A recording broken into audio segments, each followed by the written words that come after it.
นี้พี่ขอส่งไม้ข่าวบอกถึงเรื่องราวเมื่อข้าวที่พากจากไปเพื่อการสอบคนฝึกฝนละลองที่ใจสร้างแนวคิดให้เป็นคนใหม่ตั้งใจเข้าการศึกษาออกเสียงสำเนียงส่งมาถึงบ้านบ้านยังสุขสันต์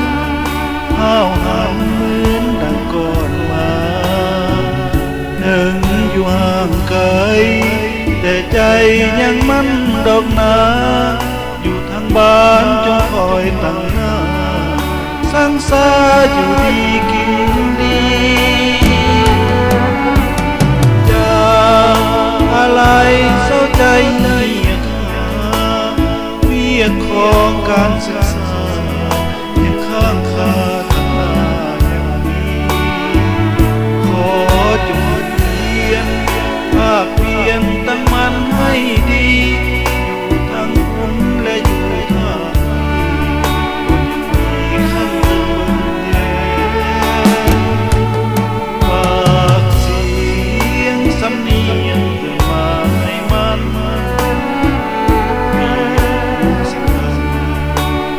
กันก็ห้า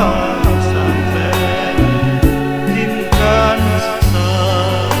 กลับมาจะได้ช่วยแทนช่วยสร้างสาช่วยกันวันร่วมแรงสร้างบ้านแฟน